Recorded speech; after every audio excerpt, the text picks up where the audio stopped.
Welcome to the Leo. అమరావతికి సంబంధించినటువంటి చట్ట సవరణకి సంబంధించినటువంటి బిల్లును నిన్న లోక్సభలో అయితే ప్రవేశపెట్టారు.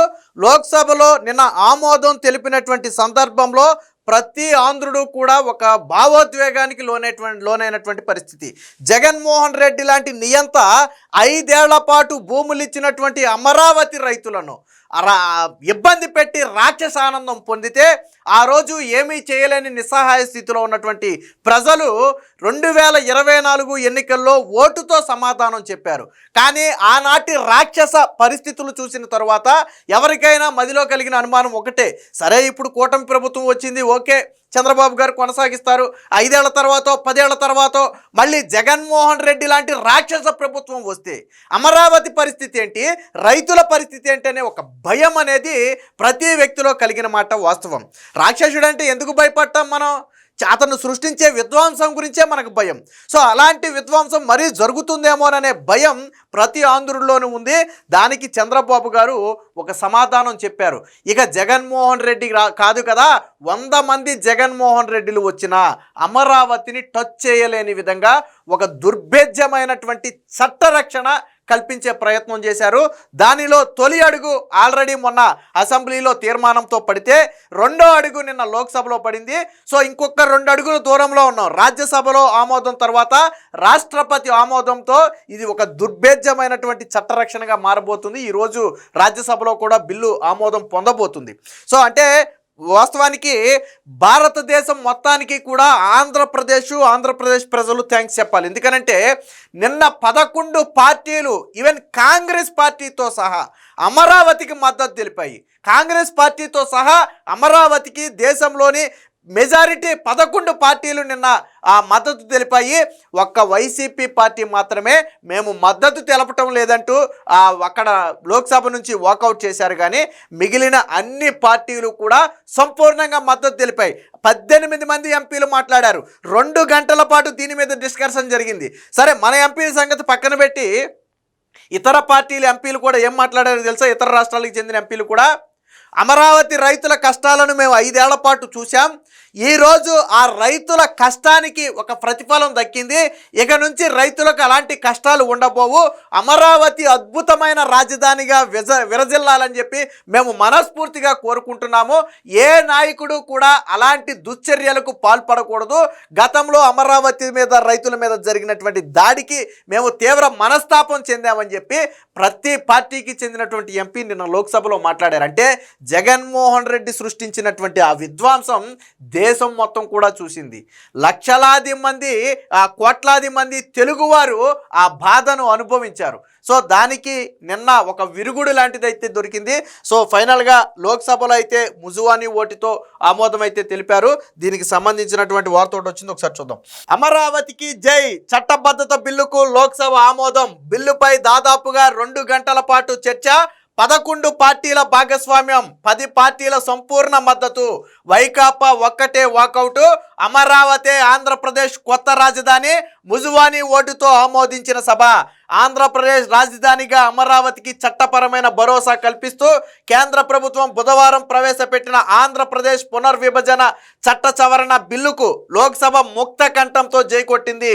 సుమారు 2 గంటల పాటు జరిగిన చర్చలో 11 పార్టీల నుంచి పాల్గొన్న 17 మంది సభ్యుల్లో 16 మంది రాజధానికి అమరావతికి సంపూర్ణ మద్దతు ప్రకటించారు.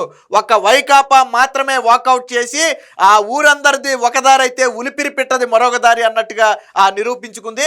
రైతుల త్యాగం చేసిన 33,000 ఎకరాల భూముల్లో పురుడు పోసుకున్న అమరావతికి వ్యతిరేకంగా 2019-24 మధ్యలో వైకాపా పాలకులు తీసుకున్న నిర్ణయాల నేపథ్యంలో అమరావతి రాజధానిగా స్థిరపరిచేందుకు కేంద్ర హోంశాఖ తీసుకొచ్చిన ఆంధ్రప్రదేశ్ పునర్విభజన చట్ట సవరణ బిల్లును హోంశాఖ సహాయ మంత్రి నిత్యానంద రాయ్ 12 గంటల 6 నిమిషాలకు ప్రవేశపెట్టారు.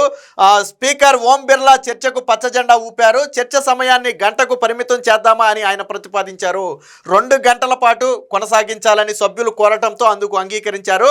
ప్రధాన ప్రతిపక్షం నుంచి కాంగ్రెస్ సభ్యుడు ఠాగూర్తో మొదలైనటువంటి చర్చ ఏపీ నుంచి పెమ్మసాని చంద్రశేఖర్, సీఎం రమేష్, మిథున్ రెడ్డి, దగ్గుబాటి పురంధేశ్వరి, వల్లభనేని బాలశౌరి, కలిశెట్టి అప్పలనాయుడుతో పాటు తెలంగాణ నుంచి కిషన్ రెడ్డి, కాంగ్రెస్ సభ్యులు రామసహాయం, రఘురామరెడ్డి, అలాగే వంశీకృష్ణ, మల్లు రవి తదితరులందరూ కూడా మాట్లాడారు.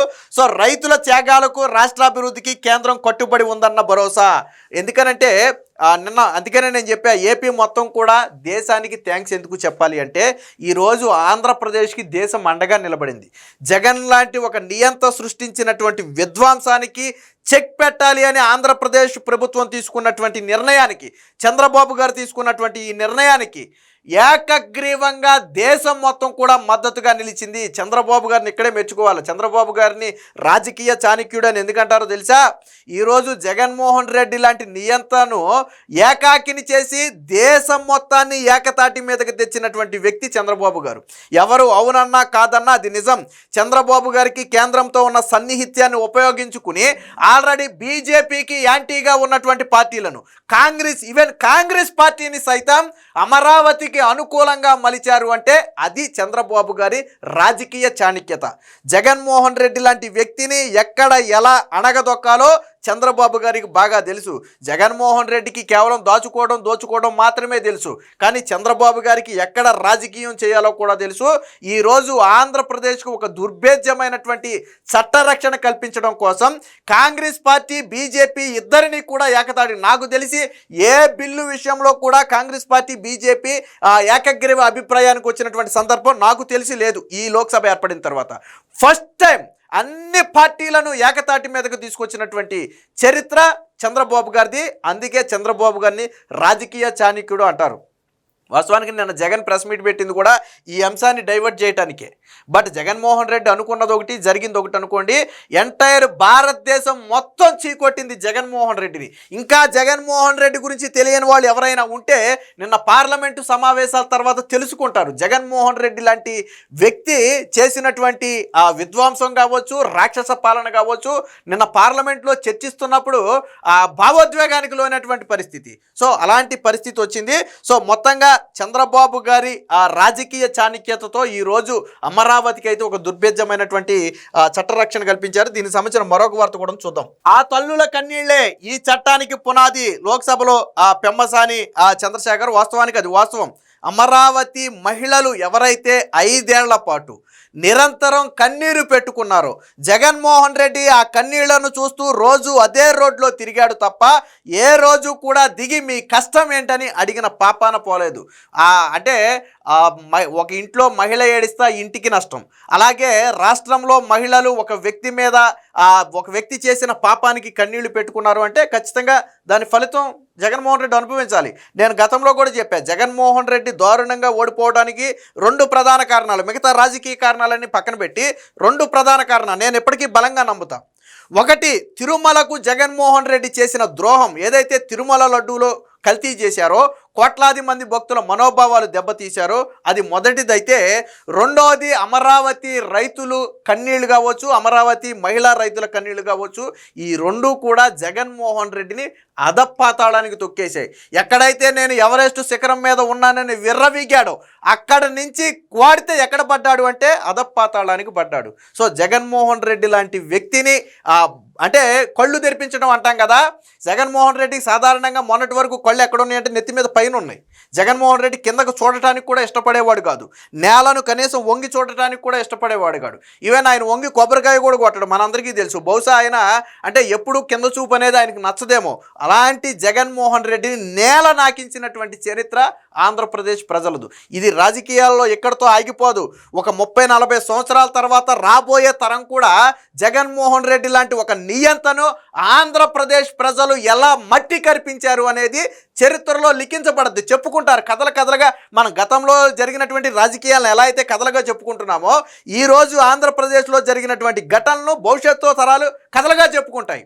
ఆంధ్రప్రదేశ్ ప్రజలు జగన్ లాంటి ఒక రాక్షసుడిని, జగన్ లాంటి ఒక నియంతని ఎలా అధపాతాళానికి దొక్కారు, ఎలా మట్టి కరిపించారు అనేది చరిత్రలో లిఖించబడదు. ఇప్పుడంటే మనం కళ్ళారా చూసాం, కానీ ఒక 30-40 సంవత్సరాల తర్వాత రాబోయే తరానికి కూడా జగన్మోహన్ రెడ్డి చేసిన పనులు తెలుస్తాయి. సో జగన్మోహన్ రెడ్డి లాంటి నియంతను కంట్రోల్ చేసినటువంటి చంద్రబాబు గారి పేరు కూడా ఖచ్చితంగా చరిత్రలో లిఖించబడద్ది. ఆయన ఇప్పటి వరకు అద్భుతాలు సృష్టించి చరిత్రలో లిఖించబడ్డారు, కానీ జగన్మోహన్ రెడ్డి లాంటి నియంతను గద్దె దించడంలో కూడా చంద్రబాబు గారిదే ఖచ్చితంగా క్రెడిట్. ఏది ఏమైనా మొత్తంగా అమరావతి రైతుల కళ్ళలో అయితే ఆనందం చూసాము. ముఖ్యంగా 2 తెలుగు రాష్ట్రాల్లో కేవలం తెలుగువారంటే ఆంధ్రప్రదేశే కాదు, వాస్తవానికి మన సమస్య ఆంధ్రప్రదేశ్దైనా పక్కనే ఉన్నటువంటి తెలంగాణ సోదరులు కూడా అమరావతి రైతుల కష్టాన్ని వాళ్ళు ఒప్పుకున్నారు. జగన్మోహన్ రెడ్డి చేసింది తప్పు అని వాళ్ళందరికీ తెలుసు.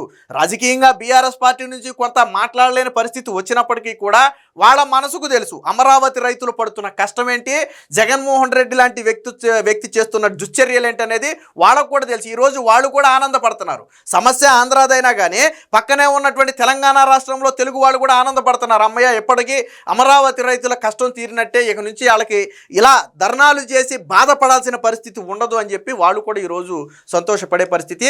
మొత్తంగా నిన్న లోక్సభలో ఆమోదం పొందటం అనేది చరిత్రలో లిఖించబడేది. ఇంకొక 2 ఘట్టాలు ఉన్నాయి. అటు రాజ్యసభలో ఆమోదంతో పాటు రాష్ట్రపతి ఆమోదం మాత్రమే మిగిలి ఉంది. ఏది ఏమైనా చంద్రబాబు గారు అన్నట్టుగానే అమరావతిని ఇక ఎవరు టచ్ చేయలేని విధంగా ఒక దుర్భేద్యమైనటువంటి చట్టరక్షణ కల్పించడంలో సక్సెస్ అయ్యారనడంలో ఎటువంటి సందేహం లేదు. Please subscribe to Leo news for more videos.